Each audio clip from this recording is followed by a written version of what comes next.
이제 용산 대통령실로 좀 가보겠습니다. 민노총 돈 관리도 좀 들여다보겠다 이 얘기인데요.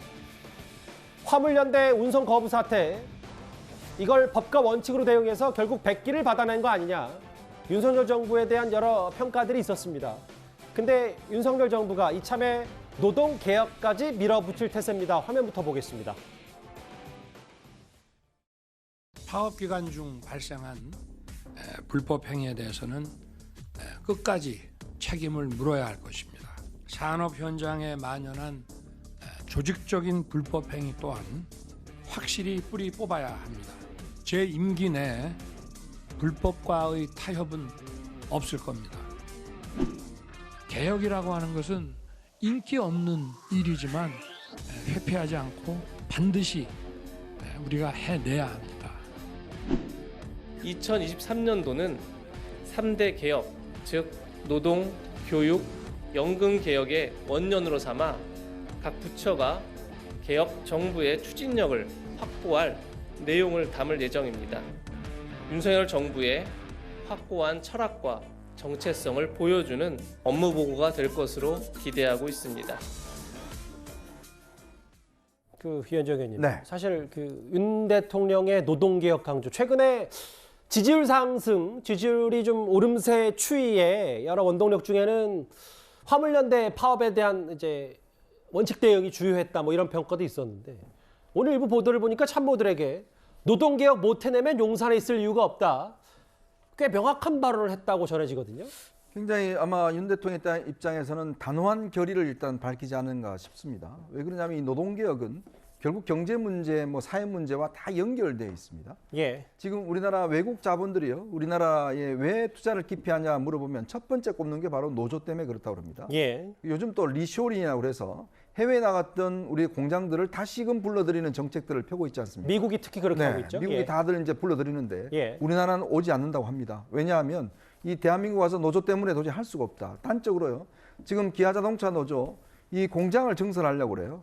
그리고 신차를 출시하려고 그럽니다. 근데 다 노조의 허락을 받아야 된답니다. 노조가 지금 거부하고 있어서 못하고 있다고 그럽니다.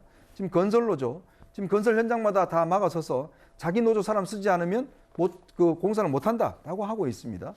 자, 그리고 지금 화물연대 파업 우리가 겪어냈지 않습니까? 예. 그러니까 이런 것들이 결국은 경제 활동력을 떨어뜨리고 결국은 기업들을 투자를 못하게 만드는 것이거든요. 즉 법과 원칙이 지켜지지 않고, 예. 더군다나 지금 야당은 노란봉투법이라고 해서 이 불법적인 파업에 대해서 민영사상 책임을 물을 수 없는 그런 법까지도 만들겠다 하고 예. 있습니다. 과연 이런 나라에서 기업을 하겠다는 분이 계실까요? 그렇다면 지금 윤석열 대통령이 이야기한 노동개혁은 결국은 경제 발전과 연동되어 있는 겁니다. 즉 이 문제가 해결되지 않고서는 지금 우리나라가 4차 산업시대 또 이제 경제를 도약해야 되는 시대에 더 이상 나갈 수 없는 상황이 되지 않겠습니까? 그런 기본적으로 어떤 서로의 룰이 지켜지는 그런 사회, 즉 기업가와 노동자들 서로의 어떤 권한들을 존중받으면서도 룰이 존중되는 사회를 만들지 않으면 더 이상의 대한민국의 발전이 없다는 게 이제 아마 윤 대통령의 생각이고, 이 한 문제만 해결하더라도 저는 굉장히 중요한 고비를 넘길 수 있다. 예전에 독일이 사회민주당이 노조 문제를 해결했듯이 마찬가지로 이번에도 노동개혁은 저는 굉장히 중요한 문제라고 봅니다. 윤석열 정부의 첫 단추다. 그렇습니다. 그런데 여기에 더 나아가서 윤석열 정부는 노조의 돈 관리까지 직접 들여다보는 이런 부분까지 추진하겠다, 이렇게 말을 했습니다. 집권 여당 역시 오늘 정부에 발을 맞췄습니다. 1987년 민주화 이래 우리나라 노동조합들은 조직적 성장을 거듭하며 우리나라의 주요한 사회 정치 세력이 되었고, 정부의 정책 결정 과정에도 큰 영향을 미치고 있습니다. 하지만 노조의 재정 투명성 문제는 외부로부터 감사의 눈길이 전혀 미치지 않는 영역으로 남아 있습니다. 민노총은 더 이상 헌법 위에 설 수 없고 치외 법권지대에 설 수가 없습니다. 일단 조선일보를 좀 인용해 볼 텐데 대략 1년 예산이 1,000억 정도 되는데 여기에 지원금도 있고 지자체나 정부 차원에서 본부 200억 가까이 되고 금속노조 500억 넘고, 근데 이 부분의 회계 내역이 원래도 이렇게 비공개였는지 다 깜깜인지 이 부분 저 처음 알았어요. 원래 회계 내역을 공개하도록 의무화하는 법령이나 제도 같은 것들이 없었죠. 예. 그러다 보니까 그냥 거의 주먹구구식으로 자기네들 뭐 그냥 노조 그 가운데에서 뭐 누구한테 맡겨서 뭐 회계 처리를 한다든가 예. 뭐 이렇게 돼서 돈을 도대체 어디에 쓰는지를 알 수 없는 상황이 돼 있는 겁니다. 근데 문제는 이게 그렇게 간단한 문제는 아니죠. 왜냐하면 이에 관한 뭐 ILO 협약이냐 뭐 이런 국제 협약이 또 있습니다. 정부가 과연 민노총이나 한노총이나 뭐 이런 그 거대 노조의 이 회계 처리를 어디까지 들여다볼 수 있느냐 예. 하는 거는 ILO 협약 같은 데도 다 규정이 돼 있어요. 그래서 그게 완벽하게 들여다보기는 어려운 문제예요. 다만 정부가 지원을 하고 있지 않습니까? 그렇죠. 민노총이나 한노총이나 이런 거대 노조에 대해서 정부나 지방자치단체가 그 세금으로 지원하고 있는 부분이 있거든요. 나라 돈이 어떻게 쓰이는지는 봐야 되니까. 그거는 명확하게 그 뭐 감사를 한다든가 뭐 아니면 보고서를 받아본다든가 하는 거는 아마 법적인 장치가 돼 있을 텐데 예. 그것도 지금까지 제대로 못한 거 아니겠어요? 그래서 정부가 어디까지 들여다보겠다는 부분인지는 현재 조금 다듬어져야 될 부분이 있는 거고요. 예. 그러나 기본적으로는 저런 부분을 사실 민노총이나 한노총이나 노조원들이 그 민노총 한노총 본부에다 요구할 사항입니다. 예. 자기들이 회비를 내잖아요. 이 회비가 어떻게 쓰이는지도 도대체 알 수가 없거든요. 그러니까 민노총 조합원들이 조합원들이 사실은 본부에 예. 우리 돈이 어떻게 쓰이느냐 하는 걸 요구해야 되는 것이고 예. 정부가 관여할 수 있는 부분은 제가 이제 조금 더 다듬어져야 된다고 제가 말씀을 드렸는데 예. 정부와 지방자치단체가 그 지원하는 돈이 어떻게 쓰였는가 하는 부분은 충분히 들여다볼 수 있다 이렇게 예. 생각을 합니다. 근데 최재봉 교수님, 근데 네. 상식적으로 봤을 때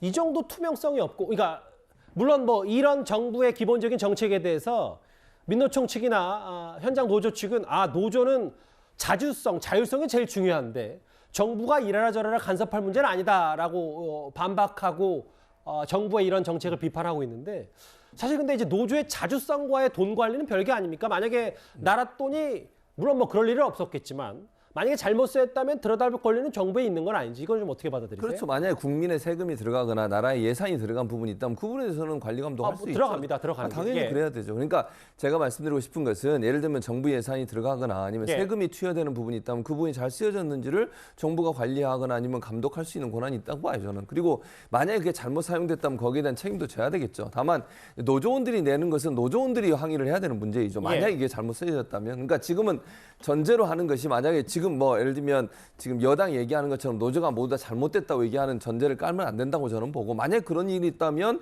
그건 당연히 처벌받아야 된다고 저는 보고요. 그리고 세금이 들어가거나 아니면 국민이 낸 세금 중에 예산이 투입된 부분이 있다면 당연히 지원한 곳에서 문제가 없이 잘 쓰여졌는지를 볼 가능성이 저는 있다고 봐요. 그것도 허용돼야 된다고 생각하고 다만 노조원들이 자체적으로 내는 돈은 노조원들이 감시를 해야 되는 거죠. 예. 사실 정부가 그 문제 가지고 개입하는 것이 이제 너무 노조를 탄압하는 쪽으로 비춰질 수 있는 오해를 불러일으킬 수 있어요. 그런 부분들은 노조원들이 더 점검을 잘해야 된다. 왜냐하면 노조원들이 본인들이 낸 돈이 만약에 제대로 활용 안 된다고 하면 그것도 문제잖아요, 사실은.